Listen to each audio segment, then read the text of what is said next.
Hey guys, Natasha here. This next video is going to prep your body, strengthen your shoulders, your core for arm balances and inversions. So if you've been having wrist issues, make sure you do these warm-up stretches before you practice your inversions and arm balances, and you will set your body up for success.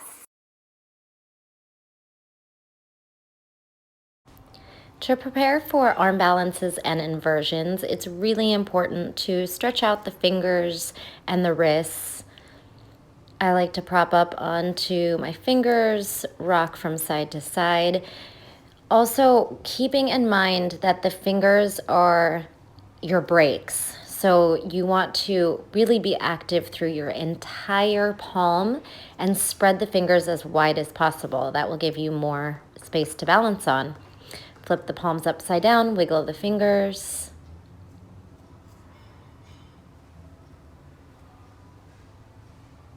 Extending through child pose to shoulders way over the fingertips. A few times there. And fingertip strength, propping up onto the fingertips, melting down, and then up onto the fingers. Melting down. Also stretching the toes, pulling out the pinky toe and just sitting. You might find this feels uncomfortable for you. See if you can breathe through that. Palms up and down, and then start to really activate the shoulders and blink the hands as fast as you can. This is going to prep your forearms for all the work ahead. Open, close the fingers as fast as you can over the head, trying to make a straight line with the shoulders to fingertips and out in front of you again. You'll feel that pretty quickly. We're going to try to shift back onto the heels, just working through the toes and ankle mobility. Press it forward, lift up. You can take a lifted camel, heart opener, and then try to dip back on the heels without falling on your bottom. And it's okay if you do. You're just a few inches off the ground. Open heart camel, shoulder stretching. Bind the hands behind the back. See if you can bring those hands from one hip, wrapping around to the other hip, pulling the shoulders back. Crisscross the hands, and then wrap your arms and see if you can wiggle to your scapula or your shoulder blades, and then eagle wrap. Do that again on the other side. Wiggle till you're wrapping around your scapula, and then see if you can find that eagle wrap a little bit tighter. Just waking up the shoulders.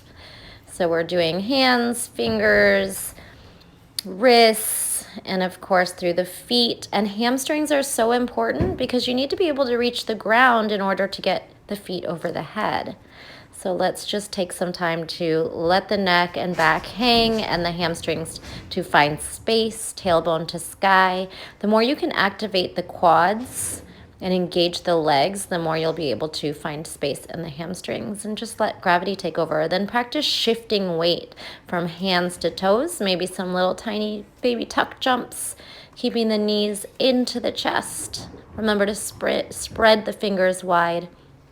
Some shoulder strengtheners.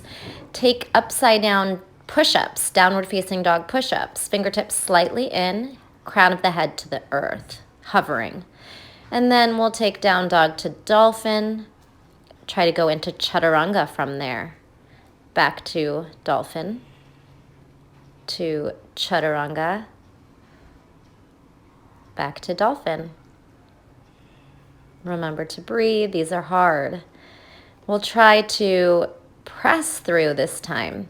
So you'll try to go right from your dolphin to your upward facing dog and then back through. Drop the elbows slowly, press through, catch the chaturanga, upward facing dog. Exhale to downward facing dog. Try to roll through that forearm dolphin and then down dog.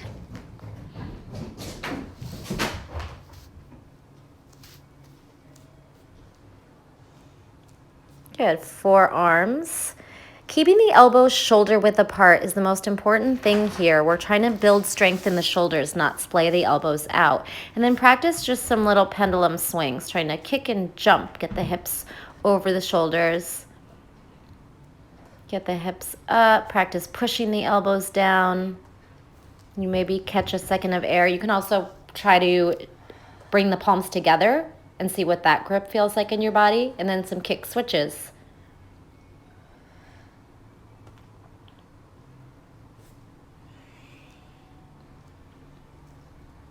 Resting here, and then let's try forearm to hip dips.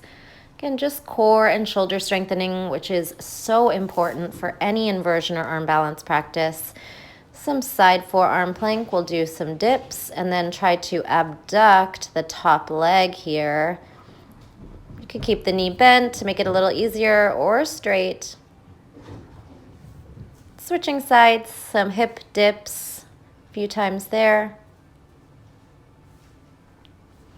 And then top leg lifts, abduction, outer thigh. Keeping the shoulders stacked. Good. Bring it back down. We're going to try to go from forearm to Sphinx. You'll get a little rest, but then you power up through the belly and the quads and the shoulders to come on back up. Sphinx to forearm plank, and then dolphin. Maybe try going from dolphin, pressing up as a unit, to downward facing dog. You might have to do it one arm at a time to start. Plank, dropping to forearm hover, table to hover, and back to plank. Good. Then we'll practice jumping up at a wall. Face the wall, and then just trying to power the legs enough to get the feet up, and the shoulders are pressing down. Remember to spread the fingers wide. Jump, hit the wall, try to get the hips over the shoulders, and you could start to slow the landing. So try to use your core strength to slow down the feet. It's a great way to practice jumping forward or floating forward as well.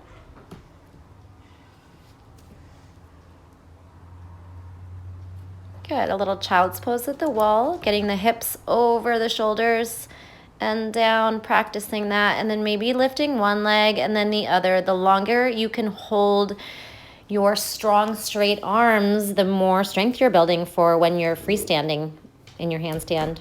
Good, you can put something in your hip crease. See a towel, I have a t-shirt here, and then just see if you can do these tucks, bringing your knees towards your chest or keeping them there, the hips up, pressing the shoulders away. This will build strength from the ground up.